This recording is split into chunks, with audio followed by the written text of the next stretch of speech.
Hello, hello, hello, and welcome back to our new channel. Roxy here from theagency.io, and today we're going to talk about personal branding. If you like what you see in the video, please feel free to subscribe, like, share, and comment. Now, I'm sure a number of you have been hearing and seeing these two words banded together a lot, especially lately. They're a hot topic, and it's for good reason too. But however, for those of you who aren't so aware about what personal branding is, and also the people who have heard of it but could do with a little bit more clarity on what it means for you and what you need to be doing, this video will explain all. And as always, if there's anything specific that you would like to know which I haven't covered in this video, please use the comment sections below. We'd love to hear from you. So your personal brand is your reputation and your perception. It's how people see you and how you display the body of your work and your worth. Simply just doing your 9 to 5 isn't really going to help you with your profession. Let's be honest, people who are just doing 9 to 5 work are funding their extracurricular activities rather than professionals who actually have a passion for their job and really want to be successful within their field. I mean, let's be serious. If you want to be noticed for what you do, you really need to up your output. At the end of the day, you are your only competition. If you aren't doing so already, then you need to start thinking about how you can make your network your net worth. Personal branding is something which can be done online and offline, and I'm going to explain to you a little bit more about how you can increase your exposure digitally and also in the field.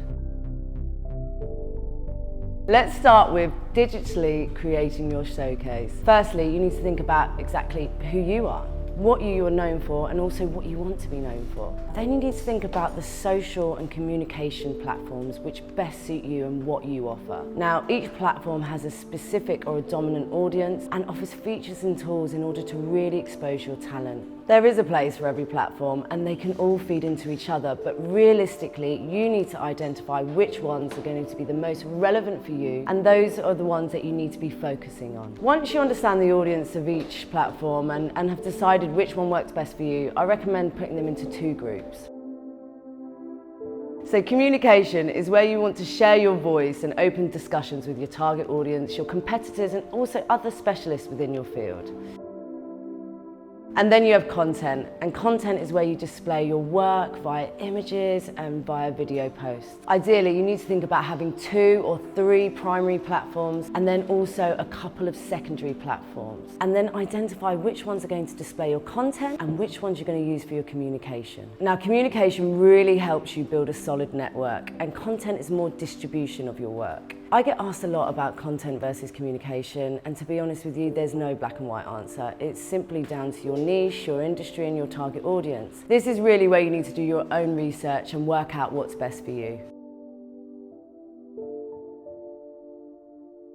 Now let's talk about target audience. Your target audience is probably one of the most important things to consider when building your personal brand. Once you know who they are and where they are, this will really help you decide where you need to be. Your target audience is who you want to show and share your value with. Now, if this is selected properly, it will give you the benefit of seeing others within your niche who you can learn from, advise, and also collaborate with. I mean, think about it from an advertising perspective. There is absolutely no point in showing your product or service to an irrelevant audience, as they're simply just not going to buy it. Why would you advertise your luxury meat product to a vegetarian? I mean, it'd be a waste of time. And personal branding is simply advertising yourself and your worth. Having a huge place to share your content and communication is good in terms of volume, but the downside is how many of those people are actually interested or have a need for what you do. When I first started in digital advertising, I was working for an industry-specific job board. It only focused on engineering and technical vacancies, and this meant that we could create a site to suit that type of job seeker, becoming a completely one-stop shop for them. We could bring them value with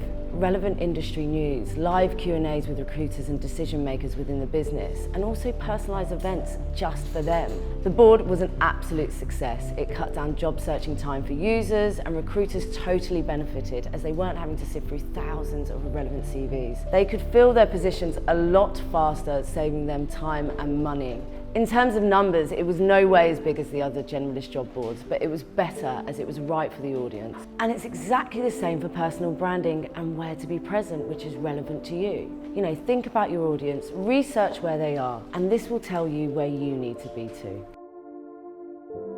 Offline. Okay, let's talk about offline. It's not all digital. I don't think I need to go into too much detail here, as you can apply the same approach as you have done for where you need to be online. Firstly, you need to get off your device and get outside and meet people. Join relevant meetups, members clubs and associations. Go to seminars and events where people with similar offerings are. This will not only extend your network and help you learn and connect with others in your niche, but it will also give you the content and information to share with your online community, therefore hardening your brand. If you cannot find any relevant groups and communities, then this is actually a fantastic opportunity to start your own, and you can lean on your digital community and platforms to help you with this. Okay, so you've nailed who your audience is and where they are. Now you need to create a landing page. This can be a blog, a vlog, or a website that you can direct your audience to. It's a place which is only for you to display your work, providing visitors a clear idea on who you are and what you do. Once you have people interested via other outlets, they're going to research you, and this is the place that explains all they need to know.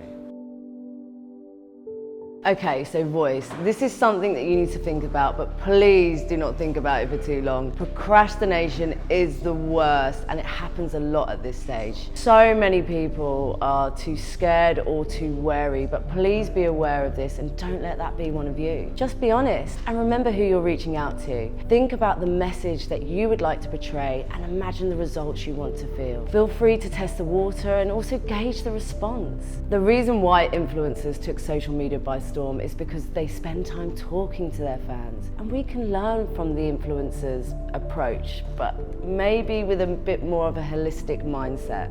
It's now time for you to become your own influencer. Become the magnet and dictate your perception rather than having it dictated for you. As always, I hope you found this video useful, and any questions, please feel free to use the comment section below. We want to hear from you and your experiences. As Ron Burgundy says, stay classy. So if you're looking to increase your online exposure or sharpen up on digital marketing, this is the channel for you. Like, follow, subscribe, and make sure to tune into our channel.